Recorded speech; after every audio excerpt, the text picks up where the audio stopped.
రాసుకున్నారు కదా, ఇది మనకు దీనికి సంబంధించినటువంటి ఏమేమి ఏమన్నాడు మనల్ని ఇక్కడ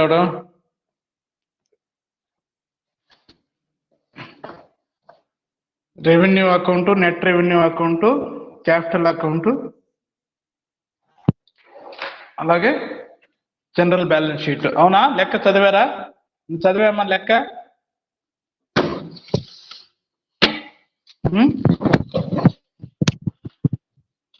ఏమియా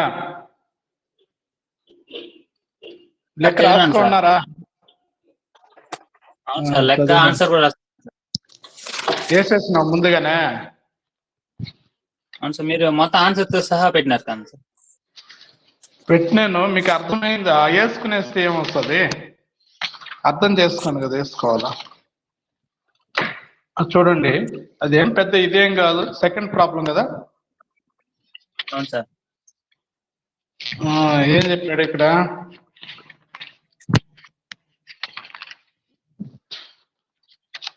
రామన్కో ఎలక్ట్రికల్ కంపెనీ నిల్వలు దిగువ విధంగా ఇవ్వబడినది, అదే కదా?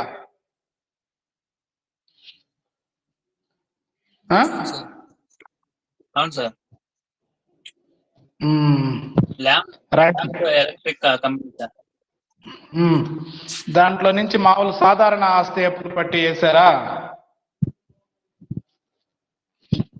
సాధారణ ఆస్తి అప్పులు పట్టి మూలధన ఖాతా. రెండో లెగ్ కూడా సేమ్ అలాగేనా? Same too sir.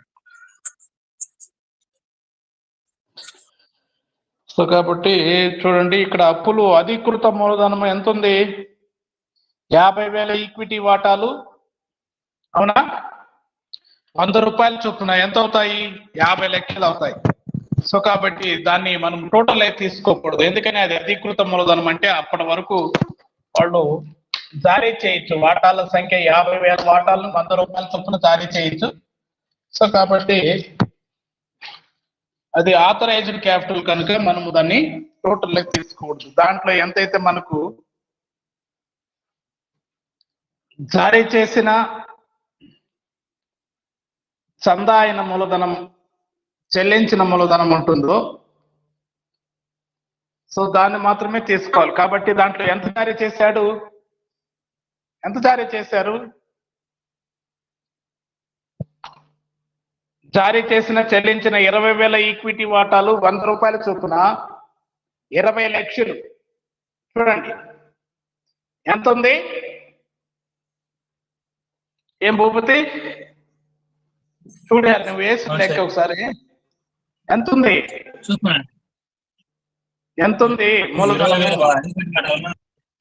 20 లక్షలు. 20,000 ఈక్విటీ వాటాలు 100 రూపాయల చొప్పున 20 లక్షలు సరిపోయింది. నెక్స్ట్ రిజర్వులు, మిగుళ్ళు. దాని కింద రిజర్వ్ నిధి 5 లక్షలు. లాభ నష్టాల ఖాతా అంటే గత సంవత్సరం వచ్చినటువంటి లాభము 2,02,500, మొత్తం 7,02,500. అలాగే హామీ గల అప్పుల కింద 7.5 7.5% డిబెంచర్లు 10 లక్షలు. అలాగే హామీ లేని రుణాలు లేవు, క్యాష్ నిలిపెట్టాము. ప్రస్తుత అప్పుల కింద రుణదాతలు 2,50,000. ఇది సాధారణ ఆస్తి అప్పుల పట్టిలో అప్పులు. అలాగే ఆస్తుల సైడ్ మొత్తం అప్పులు మనకి టోటల్ చేస్తే 39,52,500 వచ్చిందా? రైట్. సరే, ఆస్తుల సైడ్ చూడండి. స్థిరాస్తుల కింద భూమి, భవనాలు 10 లక్షలు లెస్ తరుగుదల 1,00,000 పోతే 9 లక్షలు.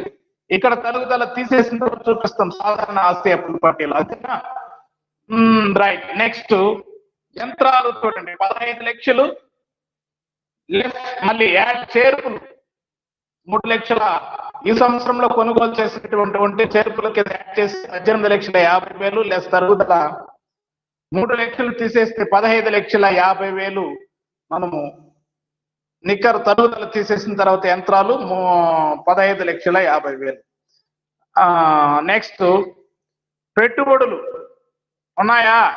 రిజర్వ్ నిధి, పెట్టుబడులు. ఆడ రిజర్వ్ నిధిని ఇక్కడ పెట్టుబడుల కింద కూడా చూపించాం కాబట్టి రిజర్వ్ నిధి అంటే అదే అర్థం. నిన్న చెప్పాను నేను. ఏంది రిజర్వ్ నిధి అంటే? కంపెనీలో రిజర్వ్ లో ఉండేటువంటి ఆ లాభాల మొత్తాన్ని, అంటే లాభాల నుంచి ఆదాయాల నుంచి మళ్లించినటువంటి కదా రిజర్వ్. సో కాబట్టి బయట వేరొక వెలుపల కంపెనీలో పెట్టుబడిగా సెక్యూరిటీలుగానో ఇన్వెస్ట్మెంట్ చేస్తే, పెట్టుబడిగా పెడితే దాన్ని రిజర్వ్ ఫండ్ అంటాం. కాబట్టి అటు సైడు ఆ రిజర్వ్ నిధిని మనము 5 లక్షలు లైబిలిటీ కింద చూపించాము, ఇటు ఇన్వెస్ట్మెంట్ చేశాం కాబట్టి మనం దాన్ని రిజర్వ్ నిధి ఇన్వెస్ట్మెంట్ పెట్టుబడుల కింద చూపించాం. అలాగే మార్కెట్ విలువ వచ్చేసి దాన్ని 5,25,000 ఉంది.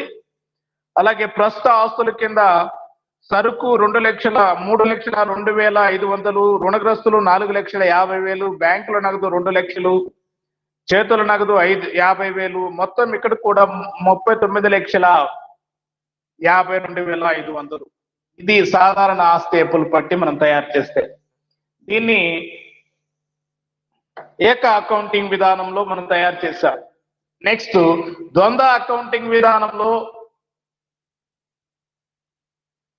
ఎలా ఆస్తి అప్పులు పట్టీలు వాళ్ళు 2 భాగాలుగా, అంటే 2 దశలుగా తయారు చేస్తారు. ఒకటి మూలధనం ఖాతా, అంటే మూలధనం ఖాతాకు సంబంధించినటువంటి ఆస్తులు, దానికి సంబంధించినటువంటి రిసీప్ట్స్, ఏమేమి కొన్నారు దానికి సంబంధించినటువంటి రిసీప్ట్స్ చూపిస్తారు. కాబట్టి ఇక్కడ మార్చి 31 మార్చి 2016తో అంతమైన సంవత్సరానికి మూలధనం ఖాతా అని రాసుకున్నాము. సో కాబట్టి సాధారణ ఈక్విటీ వాటాలు 12,50,000 ఉన్నాయి. ఈ సంవత్సరంలో జారీ చేసినవి 2,50,000, మొత్తం 20 లక్షలు. అలాగే 7.5% డిబెంచర్లు, ఇక్కడ 7% అని ఇచ్చినట్టు 7.5 వేసుకోండి. సో కాబట్టి ఈ సంవత్సరంలో జారీ చేసినటువంటివి అని మనకి ఇచ్చినాడు. ఎంత లేదు, మొత్తం గత సంవత్సరంకు ముందు జారీ చేస్తున్నారు కాబట్టి 10 లక్షలు, ప్రస్తుత సంవత్సరం జారీ చేసినట్టు లిల్లు. కాబట్టి అవి రెండే మనకు మూలధన ఖాతాల నుంచి మనం రాబట్టుకునేటువంటి మొత్తాలు, ఇంకేం లేవు. స్థిరాస్తులపై ఇవన్నీ యంత్రాలు, చేర్పులు, తరుగుదల నిధి,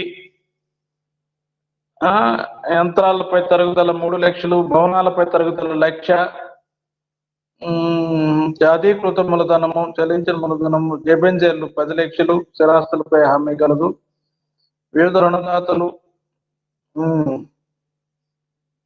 రుణగ్రస్తులు, బ్యాంకుల నగదు, చేతుల నగదు, లాభ నష్టాల ఖాతా.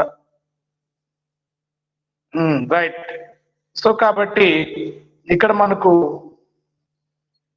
ఇది డిబెంచర్లు ఏం పర్చేజ్ చేయలేదు, ఈ సంవత్సరం ఏమి జారీ ఇష్యూ చేయలేసి తీసుకోలేదు. కాబట్టి ఈ రెండే మనకి ఇక్కడ మూలధన ఖాతాల కింద చూపిస్తాము. రిమైనింగ్ ఖర్చుల కింద ఏంది, భూమి, భవనాలు, యంత్రాలు. భూమి 10 లక్షలు ఉంది, భూమి భవనాలు మనకు ప్రస్తుత సంవత్సరం కొనుగోలు చేసినటువంటిది ఏం లేదు కాబట్టి టోటల్ కూడా 10 లక్షల కన్నా చూపించాం. యంత్రాలు 15 లక్షలు ఉంది, 3,50,000 కొనుగోలు చేశాము, మొత్తం 18,50,000. రైట్. ఇప్పుడు టోటల్ చేస్తే డెబిట్ సైడ్ టోటల్ కాలము ఇక్కడ 28,50,000 వస్తుంది. మిగతా అన్ని టోటల్ చేసి పెడతాం, మిగతా అన్ని మనం ఇక్కడ పట్టించుకోవాల్సిన అవసరం లేదు, ఎందుకంటే అది మాత్రమే తీసుకోవాలి. ఇక్కడ క్రెడిట్ సైడ్ ఎంత వచ్చింది అంటే 30 లక్షలు వచ్చింది. ఎంత వచ్చింది? ఆ క్రెడిట్ సైడ్ 20 లక్షలు ప్లస్ 10 లక్షలు, 30 లక్షలు వచ్చింది. కాబట్టి ఇక్కడ వసూళ్లు ఎక్కువగా ఉన్నాయి కాబట్టి మనం ఇక్కడ ఆడ డిఫరెన్స్ ఎంత వచ్చింది? 2 మూలధన ఖాతా నిల్వ 1,50,000 వచ్చింది. ఎంత వచ్చింది ఆ భూపతి? 1,50,000 సార్. 1,50,000 వచ్చింది ఇది. సో కాబట్టి ఇవి రెండే మూలధన ఖాతా. అంటే ఇక్కడ ఈక్విటీ వాటాలు, డిబెంచర్లు. ఇక్కడ ఖర్చులు అంటే భూమి, భవనాలు, యంత్రాలు. ఓకే. మిగతా కాలమ్స్ టోటల్ చేసుకుని ఊరికి అట్టేసుకుంటాం.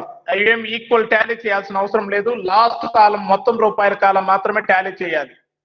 సో మనకు క్రెడిట్ సైడ్ 30 లక్షలు, డెబిట్ సైడ్ 28,50,000 ఉంది కాబట్టి తేడాకి 2 మూలధనం ఖాతా నిల్వ అని రాస్తాం. రైట్. సో కాబట్టి ఇక్కడ మనకు సాధారణ ఆస్తి అప్పుల పట్టిలో 31/3/2016 నాటి సాధారణ ఆస్తి అప్పుల పట్టిలో మూలధన ఖర్చులు ఎంత ఉన్నాయి అంటే 28,50,50,000 వేసుకున్నాము. వేసారా 28,50,000? రైట్. సరుకు 3,02,500, రుణగ్రస్తులు 1,50,000, 4,50,000, రిజర్వ్ నిధి 5 లక్షలు, రిజర్వ్ నిధి పెట్టుబడులు మార్కెట్ విలువ అది తప్పుగా ఇస్తున్నాడు. మార్కెట్ విలువ ఇక్కడ ఎంత ఇచ్చాడు మనకు? 5,25,000, 27,500 ఇచ్చినాడు. తప్పు అది. మీరు 5,25,000 వేసుకోవాలి. బ్యాంకులో నగదు 2 లక్షలు, చేతుల నగదు 50,000. ఇవి ఆస్తులు. ఏమే భూపతి చూస్తున్నారా? అలాగే అప్పుల సైడు మూలధన ఖాతా వసూళ్లు ఎంత వచ్చిందంటే 30 లక్షలు, కాబట్టి 30 లక్షలు వేసుకోవచ్చు. లేదా ఇక్కడికి అక్కడికి డిఫరెన్స్ ఎంత అమౌంట్ ఉందో దాన్ని కూడా వేసుకోవచ్చు. మూలధన ఖాతాలో ఎంత డిఫరెన్స్ ఉంది? వసూళ్లు సైడ్ 1,50,000 ఎక్కువ ఉంది కాబట్టి ఇక్కడ మూలధన ఖాతా వసూళ్లు అని పెట్టి ఓన్లీ 1,50,000 పెట్టి కూడా డిఫరెన్స్ ఎంత ఉందో దాన్ని అక్కడ వసూళ్లు అంటే అప్పులు కాబట్టి ఇక్కడ అప్పుల కింద 1,50,000 చూపించి ఇక్కడ ఏమి 28,50,000 దీన్ని ఆపేసేయాలి. ఇక్కడ 30 లక్షలకు బదులు ఓన్లీ 1,50,000 పోసుకున్నా కూడా చూపించినా కూడా ఆస్తి అప్పులు పట్టి టాలీ అవుతుంది. ఎలా నేను చెప్పింది కొంచెం అర్థమైందా? మేము ఇక్కడ మూలధన ఖాతా ఖర్చులు అని పెట్టి క్రెడిట్ లో మీరు 28,50,000 చూపించారు కదా. ఏం భూపతి? డెబిట్ సైడ్ మూలధన ఖాతా వసూళ్లు అని పెట్టి 30 లక్షలు చూపించారు కదా. ఆ మొత్తం వేసుకోకుండా డిఫరెన్స్ అమౌంట్ కూడా వేసుకొని కూడా మనం ఆస్తి అప్పులు పట్టి తయారు చేయొచ్చు. ఎంత ఉంది ఆ మూలధన ఖాతా ఖర్చులకి వసూళ్ళకి డిఫరెన్స్? 1,50,000 ఉంది. 1,50,000 మనం ఇక్కడ అప్పుల సైడు మూలధన ఖాతా వసూళ్లు అని పెట్టి 30 లక్షలు బదులు 1,50,000 చూపించి ఇక్కడ మూలధన ఖాతా అని పెట్టి మనం ఇక్కడ మూలధన ఖాతా ఖర్చులు ఏం చూపించాల్సిన అవసరం లేదు. ఓన్లీ డిఫరెన్స్ అమౌంట్ చూపిస్తే చాలు. అర్థమైందా? అర్థమైంది సార్. అలా కూడా మనం ఆస్తి అప్పులు పట్టి ఏజ్ ఖర్చు టోటల్ తగ్గుతుంది అప్పుడు వేస్తే. రైట్. కాబట్టి నేను చెప్పేది మీకు బాగా క్లారిటీగా అర్థం చేసుకోండి. ఇదేం సింపుల్ పాయింట్ నేను చెప్పేది. 28,50,000 ఏడేసి 30 లక్షలు ఆడేసే దీనికన్నా దాని సైడ్ ఎంత ఎక్కువ ఉంది? వసూలు సైడ్ 1,50,000 ఎక్కువ ఉంది కాబట్టి అప్పుల సైడ్ 1,50,000 చూపించేసి రిమైనింగ్ 28 లక్షలు రెండు సైడ్లు 28,50,000 రెండు సైడ్లు వేయకపోయినా కూడా ఆస్తి అప్పులు పట్టి అట్టు కూడా వేసుకోవచ్చు. తేడా రాదు, రెండు టాలీ అవుతాయి. రైట్. అది అర్థమైతే నెక్స్ట్ అప్పులు చూడండి. ఇంకేం అప్పులు ఉన్నాయి? రుణదాతలు 2,50,000, నికర రెవెన్యూ ఖాతా 2,02,500, రిజర్వ్ నిధి ఖాతా 5 లక్షలు, తరుగుదల నిధి ఖాతా 3 లక్షలు, యంత్రాలపై భవనాలపై 1,00,000, మొత్తం ఇక్కడ కూడా 43,52,500 వచ్చాయి. మొత్తం ఆస్తులు అప్పులు 43,52,500. ఇది మీరు వేసినటువంటి లెక్క. ఫస్ట్ లెక్క యాజ్ దిస్ సేమ్ అంటే ఉంటుంది ఇక్కడ. ఓకేనా?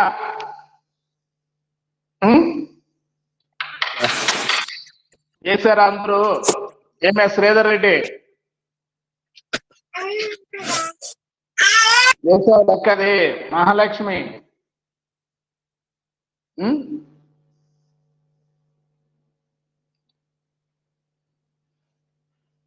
గుణవతి వేసావమ్మా? క్లాస్ ఒకరు ముగ్గురు తప్ప వేసేవాళ్ళు ఇంకెవరు లేరు. అటెండ్ అవుతారు అంతే, మిగతా వాళ్ళు ఎవరు వేయడం లేదు. నందిని, వాణి, వసంత వేసామా? వాణి వెరీ గుడ్. నువ్వు మా వసంత, నందిని, గుణవతి. నాకు మీరు కాలేజీకి వస్తారు, మిడ్ ఎగ్జామ్ పెట్టిపోయే ముందు అన్ని యూనిట్లు నోట్స్ నీట్ గా రాసి చూపించాలి. నోట్స్ లేకుండా కాలేజీకి వచ్చినంటే మీకు మిడ్ ఎగ్జామ్ అసైన్మెంట్ కూడా పెట్టేదిలే, చెప్తా ఉన్నా ఇప్పటి నుంచే మీరు.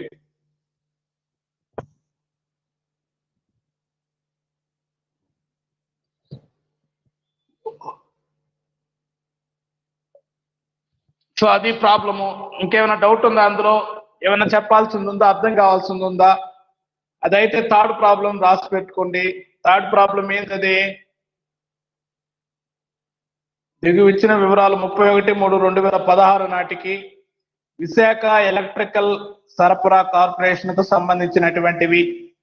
సో ఇక్కడ మనకు అంకనా ఇచ్చినాడు, ట్రయల్ బ్యాలెన్స్ ఉందా? దీన్ని కూడా పెట్టానా? ఏం భూపతి? పెట్టలేదు సార్. దాంట్లోనే వచ్చుంటది చూడయ్యా, సాధారణ ఆస్తి అప్పుల పట్టి కింద ఉంటుంది 3వ లెక్క. పెట్టలేదా?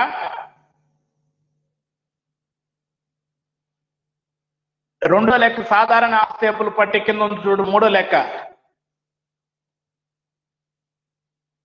లేదా?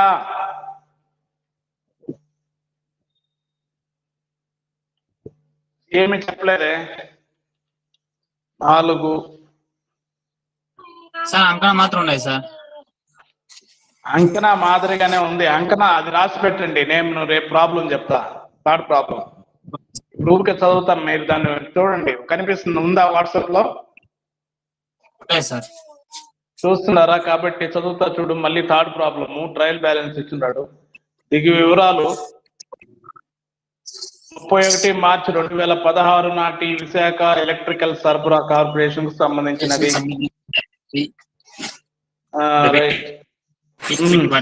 డెబిట్ రూపాయలు, క్రెడిట్ రూపాయలు. మూలధనము క్రెడిట్, ఈక్విటీ వాటా మూలధనము 6 లక్షలు, డిబెంచర్లు 2 లక్షలు.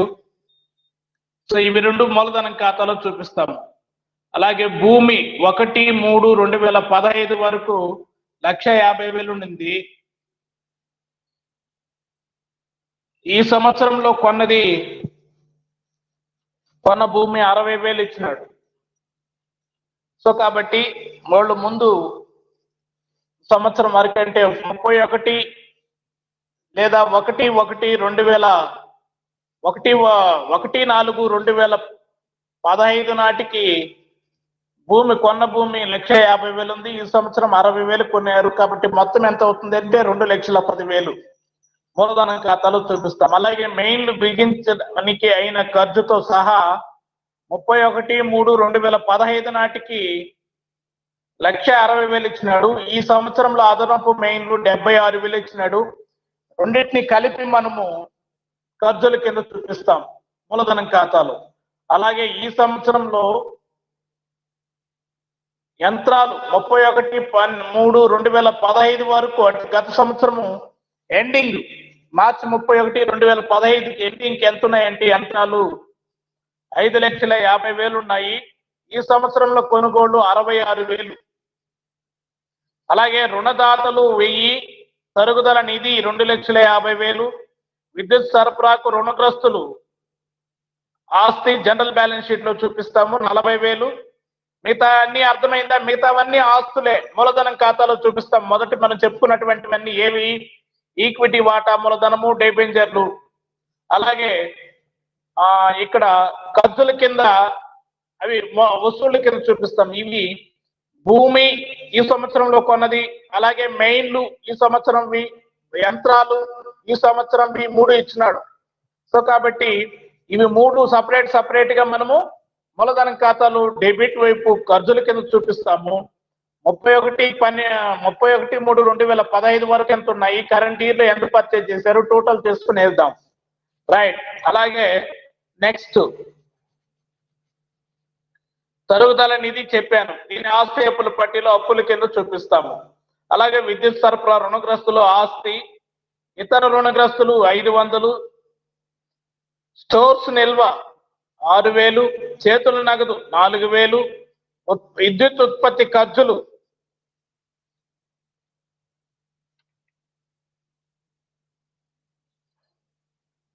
4,000, విద్యుత్ పంపిణీ ఖర్చులు 30,000, విద్యుత్ అమ్మకం ఇన్కమ్ కాబట్టి 1,50,000 ఇదన్నీ ఈ ఖర్చులు, స్టోర్స్, ఉత్పత్తి ఖర్చులు, పంపిణీ ఖర్చులు, విద్యుత్ అమ్మకము, మీటర్ల అద్దె, ఈ రెండు ఆదాయం. కాబట్టి మనం ఇక్కడ దీన్ని రెవెన్యూ ఖాతాలో చూపిస్తాం. క్రెడిట్ సైడ్ మనం ఎలాగైతే అమ్మకాలు చూపిస్తాం, ఇక్కడ విద్యుత్ అమ్మకాన్ని 1,50,000, మీటర్లకు అద్దె 5,000, మొత్తం 1,55,000 వస్తుంది ఆదాయము. దాంట్లో నుంచి ఖర్చులు ఏమేమి ఉన్నాయో తీసేస్తాం. ఉత్పత్తి వ్యయము, పంపిణీ ఖర్చులు, అద్దె రేట్లు, పన్నులు, ఎస్టాబ్లిష్మెంట్ ఖర్చులు, అలాగే తరుగుదల. అంటే ఇది ఆడిచ్చినటువంటి తరుగుదల అనేది కాదు. ఇక్కడ మనకు ట్రయల్ బ్యాలెన్స్ లో ఇచ్చినాడు 20,000. సో అది కాబట్టి రిమైనింగ్ మనకు ఎంత నిల్వ వస్తుందో దాన్ని రికరర్ రెవెన్యూ ఖాతాకు మళ్ళిస్తాము. నెక్స్ట్ ఇంకా ఏమేమి చదవాలి చూడండి. అద్దె రేట్లు, పన్నులు చెప్పాము. ఎస్టాబ్లిష్మెంట్ ఖర్చులు డెబిట్ చేస్తాము రెవెన్యూ ఖాతాకి. డిబెంచర్లపై వడ్డీ, మధ్యకాలిక డివిడెండ్, ఇవన్నీ నికర రెవెన్యూ ఖాతాలో చూపిస్తాము. ఓకేనా? తరుగుదల మనం దీన్ని రెవెన్యూ అకౌంట్ కి డెబిట్ చేస్తాము. నికర రెవెన్యూ ఖాతా నిల్వ గత సంవత్సరం వచ్చేసి 28,500 ఉంది. ఓకే, సో ఇది ప్రాబ్లము. మొత్తం ట్రయల్ బ్యాలెన్స్ లో డెబిట్ సైడ్ 12,34,500, క్రెడిట్ సైడ్ కూడా 12,34,500. రైట్. పై వివరాల నుండి తయారు చేయవలసినవి: 1 రెవెన్యూ ఖాతా, 2 నికర రెవెన్యూ ఖాతా, 3 మూలధనం ఖాతా, 4 సాధారణ ఆస్తి అప్పుల పట్టి ఏమన్నాడు. సో కాబట్టి ఫస్ట్ మనము మూలధనం ఖాతా వేస్తాం. మూలధనం ఖాతా వేసిన తర్వాత రెవెన్యూ ఖాతా, నికర రెవెన్యూ ఖాతా వేయచ్చు, లేదా ఫస్ట్ రెవెన్యూ ఖాతాలు వేసి కూడా వేయచ్చు, ఏం తప్పేం లేదు. కాబట్టి ఫస్ట్ మూలధనం ఖాతా వేస్తాము. గీసుకోండి ఒక 5 నిమిషాల్లో. వేస్తారా?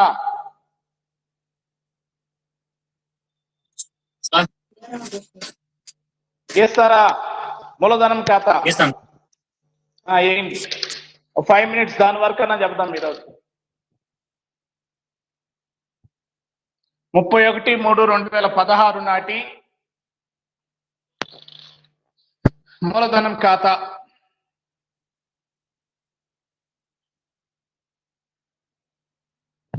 ముప్పై 31/3/2016 నాటి మూలధనం ఖాతా.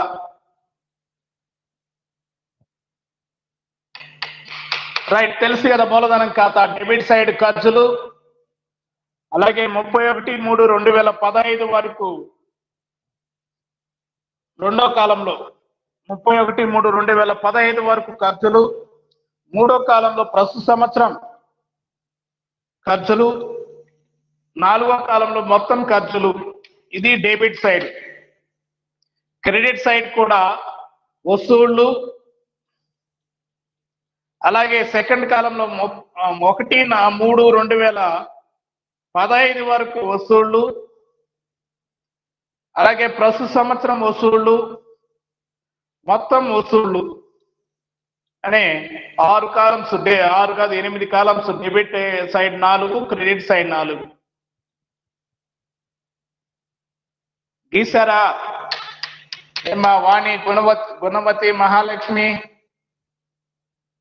వసంత, నందిని? వెరీ గుడ్ నాన్న. రైట్. ఎవరు ఈ పనికి మళ్ళీ మెసేజ్ పెడతా ఉంటాడే? Right right. Credit side by equity వాటా మూలధనము. ఈక్విటీ వాటా మూలధనము ఎంత ఉంది? మా ఈక్విటీ వాటా మూలధనము 6 లక్షలు ఉంది. అంటే 1/4/2015 వరకు వసూళ్లు కింద ఫస్ట్ కాలంలో 6 లక్షలు వేసుకోండి. సెకండ్ కాలంలో ఈ సంవత్సరం జారీ చేసింది ఏం లేదు, డాష్ పెట్టండి. మొత్తం ఖర్చుల్లో కూడా 6 లక్షలు వేసుకోండి.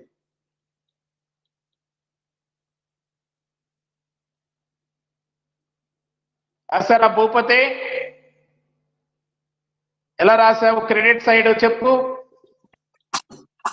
6 లక్షలు.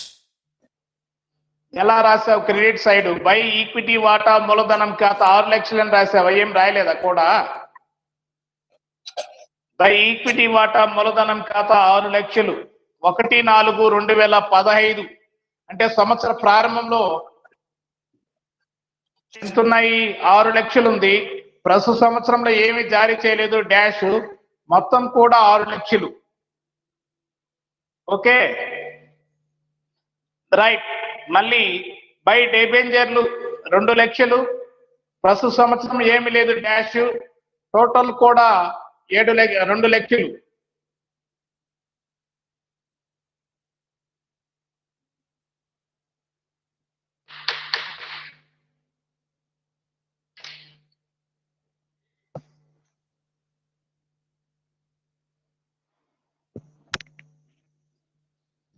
వేసారా?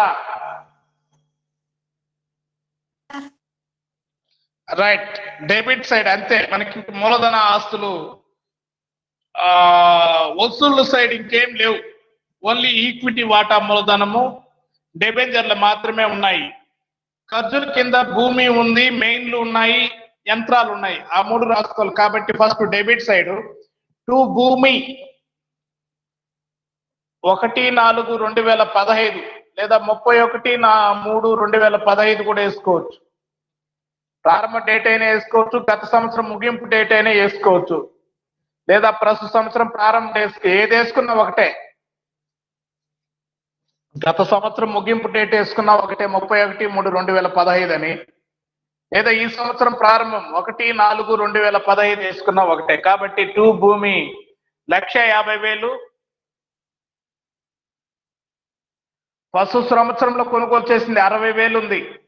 మొత్తం టోటల్ ఖర్చుల కింద 2,10,000 వేసుకోండి. వేసారా భూపతి? రైట్. నెక్స్ట్ మెయిన్లు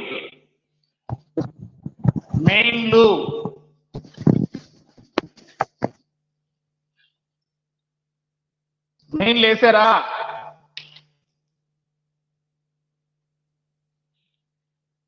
టూ మెయిన్లు మొదటి కాలంలో అంటే 1/4/2015 వరకు దాంట్లో 1,60,000, ప్రస్తుత సంవత్సరం 76,000, రెండు కలిపితే టోటల్ 2,36,000.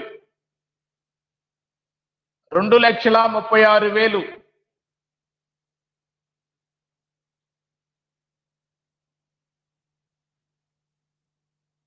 నెక్స్ట్ యంత్రాలు 5,50,000 మొదటి కాలంలో, రెండో కాలంలో 66,000, టోటల్ కాలంలో వచ్చేసి 6,16,000. 6,16,000. So debit side 3 columns total చేయండి. ఏం భూపతి వేసావా? డెబిట్ సైడ్ ఏమేమి రాసావు చెప్పా? సార్ టు భూమి అంతే రాసాను సార్. కిందక ఎంత రాసావు? అయ్యో అవునా, చెప్పేటప్పుడు నిదానంగా చెప్పనొచ్చు కదా. టు భూమి 1,50,000. వాయిస్ వినబడినా సార్, కానీ నెట్వర్క్ ప్రాబ్లం సార్. భూమి 50,000 సార్. Total 1,50,000 sir. టు భూమి 1,50,000 రాసుకో.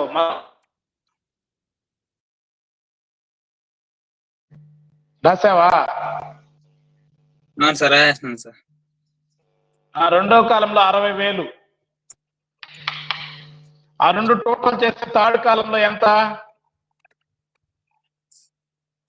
1,10,000 సార్. 2,10,000 సార్. నెక్స్ట్ మెయిన్లు, టూ మెయిన్లు కూడా మూలధన ఖర్చే. సో కాబట్టి 1,60,000. ప్రస్తుత సంవత్సరంలో 76,000, మొత్తం 2,36,000. 2,00,000 36,000. యంత్రాలు 5,50,000. 5,50,000. ప్రస్తుత సంవత్సరం 66,000. మొత్తం 6,16,000. రైట్, డెబిట్ సైడ్ ఇప్పుడు టోటల్ చేయండి. ఫస్ట్ కాలం కానీ ఫస్ట్ కాలము, సెకండ్ కాలం, థర్డ్ కాలము. నువ్వు చేయమా? వాణినా, వసంత, గుణవతి, నందిని, మహాలక్ష్మి, మునిరాజు. ఎప్పుడో ఒకసారి అటెండ్ అవుతారు పాపం.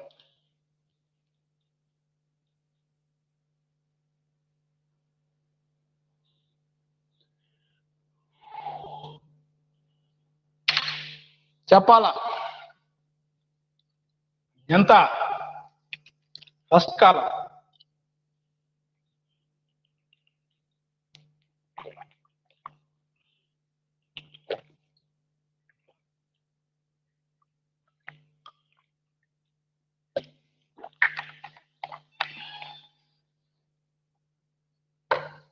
చేశారా భూపతి? సార్ కూర్చోండి. ఎంతసేపు కూడేది? మూడు మొత్తాల.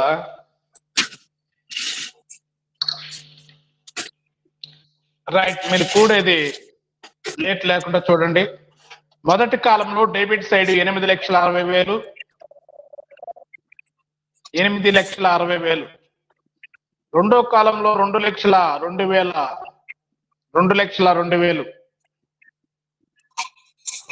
మూడో కాలంలో 10,62,000. 10,62,000.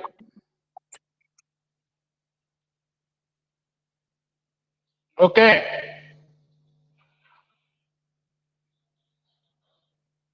వేసారా టోటల్ 3?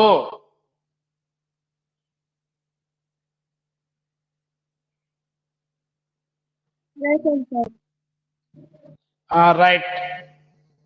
క్రెడిట్ సైడ్ కూడా ఇదే మొత్తాలు వేయండి.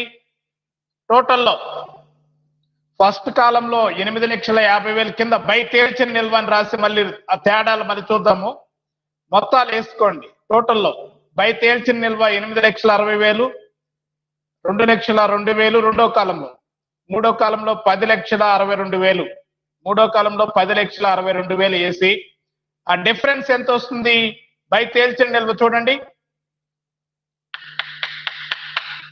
దాన్ని కనుక్కోండి. మీకు మొదటి కాలం డిఫరెన్స్ ఎంత వస్తుంది? బై తేల్చిన నిల్వ ఫస్ట్ కాలంలో 60,000. సెకండ్ కాలంలో 2,02,000 బై తేల్చిన నిల్వ. అలాగే మూడో కాలంలో 2,62,000.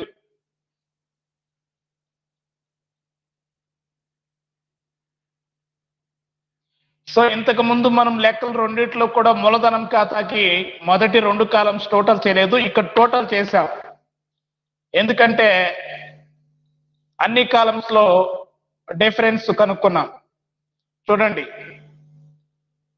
డెబిట్ సైడ్ ఎక్కువగా ఉంది అన్ని కాలమ్స్ లో. అదే మొత్తాన్ని క్రెడిట్ సైడ్ ఫస్ట్ కాలంలో ఉండేది ఫస్ట్ కాలంలో, సెకండ్ కాలంలో ఉండేది సెకండ్ కాలంలో, థర్డ్ కాలంలో ఉండేది థర్డ్ కాలంలో వేసుకుని బై తేల్చిన నిల్వ మొదటి కాలంలో 60,000. ఎందుకంటే ఇక్కడ 8 లక్షలు ఉంది, క్రెడిట్ డెబిట్ సైడ్ 8,60,000 ఉంది కాబట్టి బై తేల్చిన నిల్వ 60,000. రెండో కాలంలో ఇక్కడ ఈ సంవత్సరం వసూళ్లు ఏమి లేవు, ఖర్చులు ఉన్నాయి కాబట్టి దానికి 2,02,000. అలాగే మొత్తం ఖర్చులు వచ్చేసి వాళ్ళు పెట్టినట్టు వడ్డీ వచ్చేసి 2,62,000 ఎక్కువ పెట్టారు. ఖర్చులు వసూళ్ల కన్నా కూడా 2,62,000. అది రెవెన్యూ ఖాతా. సో ఇక్కడ మనము రిమైనింగ్ కాలమ్స్ 2 కూడా టోటల్ చేశాం. చేసిన ఏం కాదు, చేయకపోయినా ఏం కాదని నేను అర్థం చేసుకోవాల్సినటువంటిది. మీరు చేసి టోటల్ చేశారు. ఏం చేశారు? అక్కడ బై తేల్చిన నిల్వ ఫస్ట్ కాలంకి ఎంత ఉంది, సెకండ్ కాలంకి ఎంత ఉంది, థర్డ్ కాలంది మనకు ముఖ్యం. థర్డ్ కాలం టోటల్ ఎక్స్పెన్సెస్ ఎక్కువ ఉన్నాయి. రిసిప్ట్స్ కన్నా కూడా 2,62,000 ఎక్కువగా ఉంది. ఎక్స్పెన్సెస్ ఎక్కువగా ఉన్నాయి రిసిప్ట్స్ కన్నా కూడా. కాబట్టి ఈ సంవత్సరం వాళ్ళు ఏమి ఇష్యూ చేయలేదు, వాటాలకు కానీ డెబెంచర్లు కానీ ఏమీ జారీ చేయలేదు. పర్చేస్ మాత్రం ఉన్నాయి, స్థిరాస్తులు కొనుగోలు చేశారు. ఎంతకి? 2,02,000కి. సో ఆ డిఫరెన్స్ కనబడుతుంది. మొత్తం వాళ్ళు పర్చేస్ చేసింది ఎంత అంటే 2,62,000కి ఈ సంవత్సరం వాళ్ళు స్థిర ఆస్తులు కొనుగోలు చేశారు. ఇది మనకు మూలధన ఖాతా. నెక్స్ట్ రెవెన్యూ ఖాతా. మామూలు లాభ నష్టాల ఖాతా మాదిరిగే ఖర్చులు, డెబిట్ సైడ్ రూపాయలు, క్రెడిట్ సైడ్ ఆదాయం రూపాయలు. క్రెడిట్ సైడ్ ఆదాయం రూపాయలు. గీసారా? ఇది అర్థమైందా భూపతి? మూలధనం ఖాతా సార్. ఇంకా అక్కడే ఉన్నారా? రెవెన్యూ ఖాతా గీయండి. ఫాస్ట్ గా 5 నిమిషాల్లో వేసేద్దాం, లెక్క మొత్తం వేసేద్దాం, అయిపోద్ది. రెవెన్యూ ఖాతా లాభ నష్టాల ఖాతా మాదిరిగా డెబిట్ సైడ్ ఖర్చులు రూపాయలు, క్రెడిట్ సైడ్ ఆదాయం రూపాయలు అని గీసి చిన్నదిగానే గీసుకోండి, పెద్దదేం అవసరం లేదు. మనకు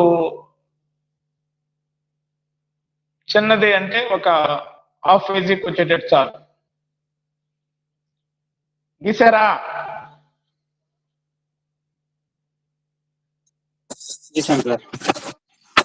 రైట్. క్రెడిట్ సైడ్ ఆదాయం అని ట్రయల్ బ్యాలెన్స్ లో క్రెడిట్ లో ఇచ్చినాడు చూడండి. మనకు విద్యుత్ అమ్మకము, మీటర్ల అద్దె అని 2 క్రెడిట్ లో ఉన్నాయి, ఆదాయాలు క్రెడిట్ లో ఉన్నాయి. కాబట్టి రిమైనింగ్ అన్ని తరుగుదల నిధి అవి క్రెడిట్ లో ఉండేటువంటివి. రుణదాతలు అవన్నీ కాదు ఆదాయాలు.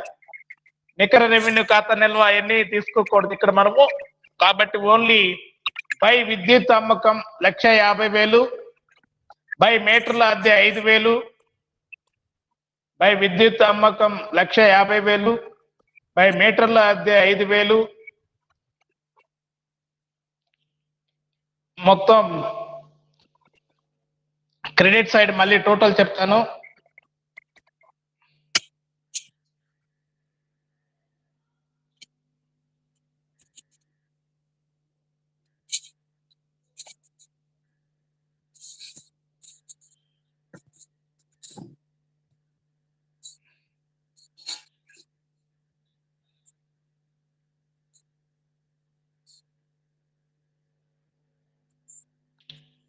హలో,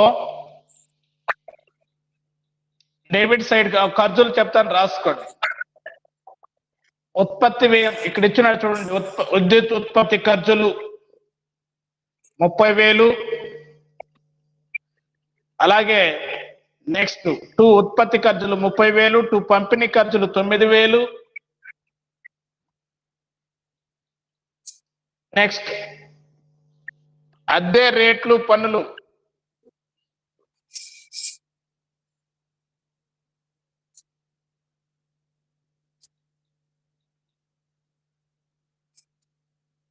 అద్దె రేట్లు పన్నులు 12,000.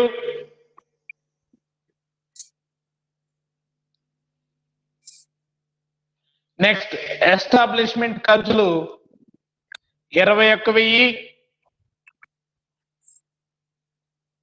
తరుగుదల 20,000. సో ఇవి చూడండి, మళ్ళీ ఒకసారి చెప్తాను మీకు. ఇక్కడ ట్రయల్ బ్యాలెన్స్ లో డెబిట్ సైడ్ ఇచ్చున్నాయి. విద్యుత్ ఉత్పత్తి ఖర్చులు, విద్యుత్ పంపిణీ ఖర్చులు, అలాగే అద్దె రేట్లు పన్నులు, ఎస్టాబ్లిష్మెంట్ ఖర్చులు, తరుగుదల నిధి చూపించాల మనం. ఓన్లీ తరుగుదల ట్రయల్ బ్యాలెన్స్ లో ఇచ్చిన దాన్ని మాత్రమే సూచించాం, 20,000. సో కాబట్టి క్రెడిట్ సైడ్ 1,55,000 టోటల్ ఇన్కమ్ ఆదాయం. అదే మొత్తాన్ని డెబిట్ సైడ్ వేసి 1,55,000 వేస్తే 1,55,000. 2 తేల్చిన నిల్వ 63,000. 2 తేల్చిన నిల్వ 63,000. అంతే. రెవెన్యూ ఖాతా డిఫరెన్స్ ఎంతైతే ఉంటుందో అది తేల్చిన నిల్వ.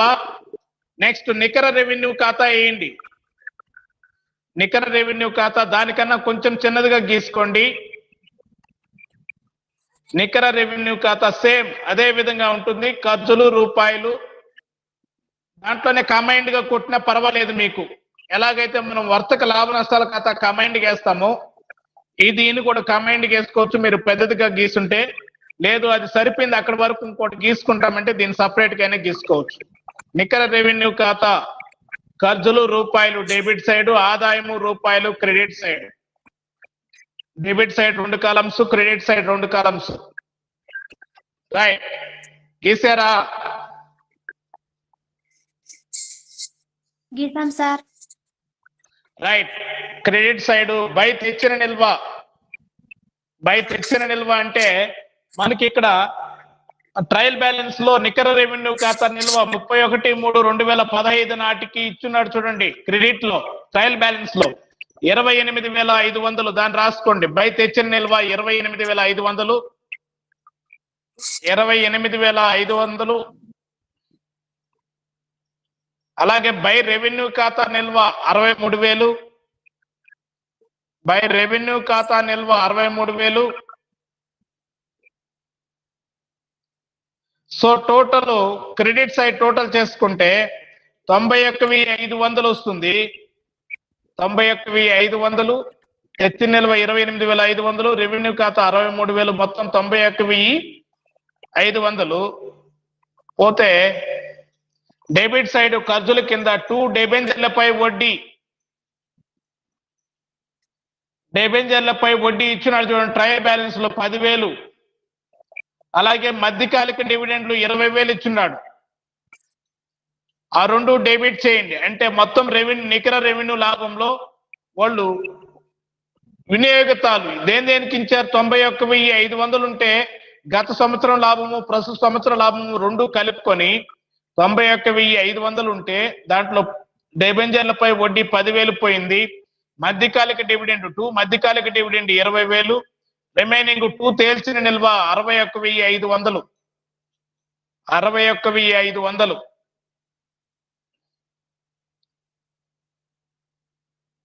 రైట్. డెబిట్ సైడ్ కూడా 91,500 సరిపోతుంది. ఏమేమంటే డిబెంచర్లపై వడ్డీ 10,000, మధ్యకాలిక డివిడెండ్ 20,000, 2 తేల్చిన నిల్వ 61,500. సో అది నికర రెవెన్యూ ఖాతా. అంటే అక్కడ తీసుకున్నటువంటి రెవెన్యూ గత సంవత్సరం రెవెన్యూని మనము ఎలా వినియోగించామో చూపించేదే నికర రెవెన్యూ ఖాతా. కాబట్టి డిబెంచర్లపై వడ్డీ 10,000 చెల్లించారు కాబట్టి డెబిట్ చేశాము. మధ్యకాలిక డివిడెండ్ 20,000 చెల్లించారు. పోతే ఇంకా తేల్చిన నిల్వ ఎంత ఉందంటే గత సంవత్సరం ఈ ప్రస్తుత సంవత్సరంకి లాభము ఎంత మిగిలింది అంటే 61,500 మిగిలింది ప్రస్తుత సంవత్సరం ఎండింగ్ కి. రైట్. నెక్స్ట్ ఇది నికర రెవెన్యూ ఖాతా. నెక్స్ట్ 31/3/2016 నాటి సాధారణ ఆస్తి అప్పుల పట్టి. 31/3/2016 నాటి సాధారణ ఆస్తి అప్పుల పట్టి. అప్పులు రూపాయలు, అలాగే లెఫ్ట్ సైడ్ ఆస్తులు రూపాయలు రైట్ సైడ్ గీస్తే దీన్ని కూడా 2 నిమిషాల్లో చెప్పేస్తాను. మరి మీరు ప్రాక్టీస్ చేయండి. ఏదన్నా అర్థం కాకుండా ఉంటే రేపు క్లాస్ లో నేను మీకు ఎక్కడ డౌట్ వచ్చినా ఎక్స్ప్లెయిన్ చేస్తాను.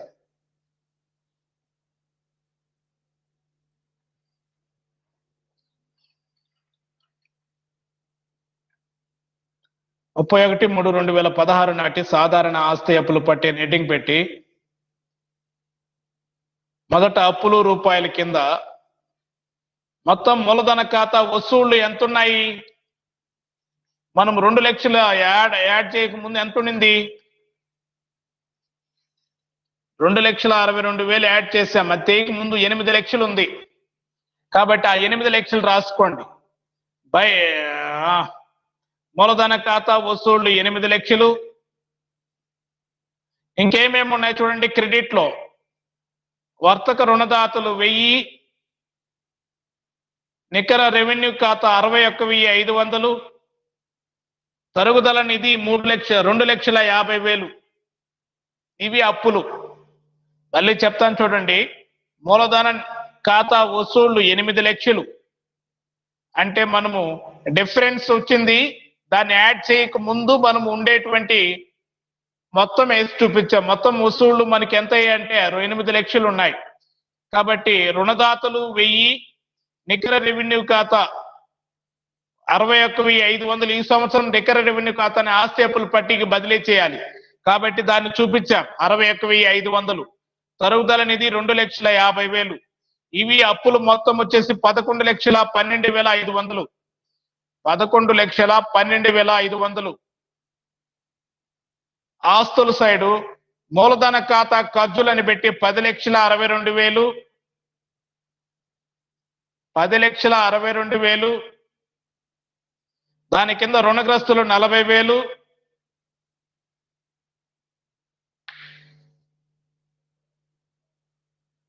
ఇతర రుణగ్రస్తులు 500.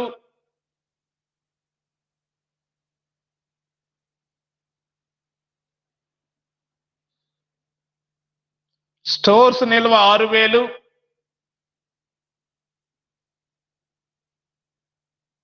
చేతిలో నగదు 4,000.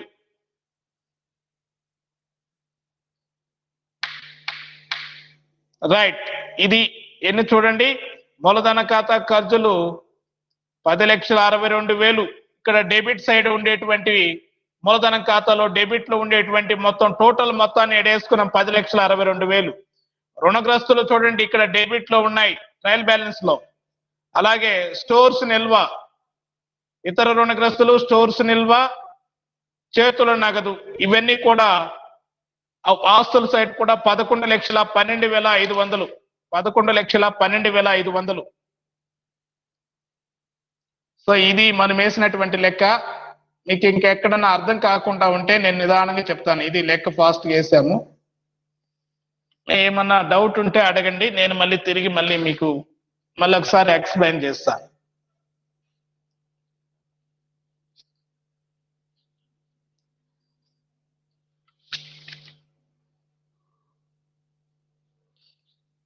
ఏం భూపతి, మూలధనం ఖాతా అర్థమైందా?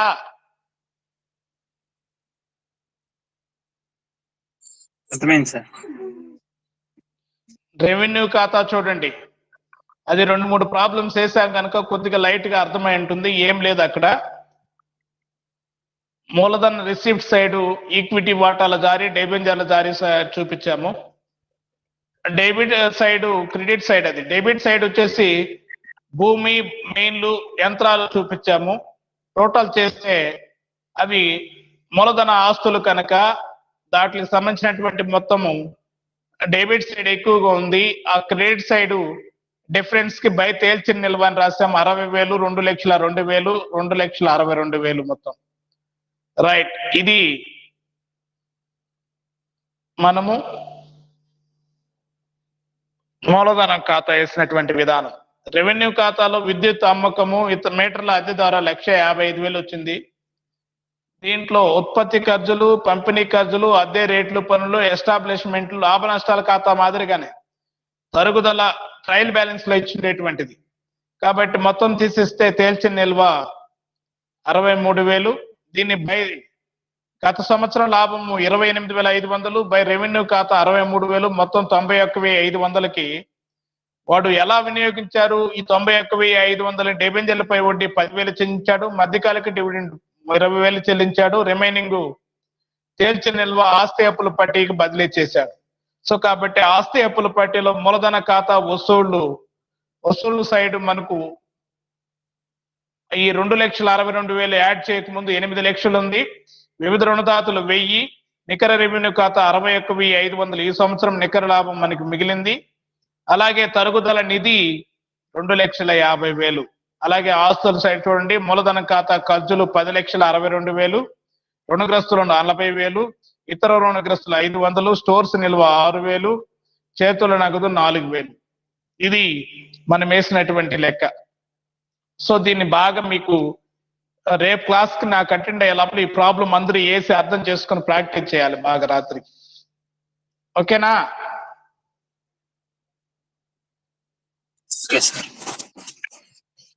ఏం పోతే చేస్తారా?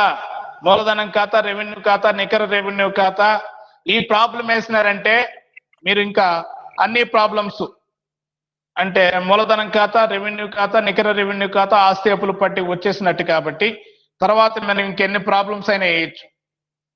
ఫస్ట్ 2 ప్రాబ్లమ్స్ ఓన్లీ మూలధన ఖాతా మాత్రం వేసాము, సాధారణ ఆస్తి అప్పులు పట్టి వేసాము. ఇది మొత్తం ప్రజా ప్రయోజన సంస్థలు తయారు చేసేటువంటి విద్యుత్ సరఫరా కంపెనీలే కాదు, రైల్వే కంపెనీలు, అక్కడి నుంచి పోతే ట్రామ్వేస్, అక్కడి నుంచి పోతే రవాణా సంస్థలు, ఇవన్నీ కూడా ఇలాగే ముగింపు లెక్కలు తయారు చేసుకుంటాయి. ఇది ఓకేనా?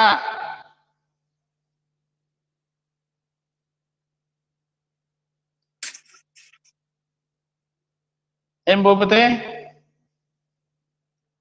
Okay sir. ప్రాక్టీస్ చేస్తారు ప్రాబ్లం అదే? సార్ ప్రాక్టీస్ చేస్తాం సార్. ఏమైనా డౌట్ ఉందా? సరే ప్రాక్టీస్ చేయండి, రేపు మీకు డౌట్ వస్తే నేను ఎక్స్ప్లెయిన్ చేస్తాను.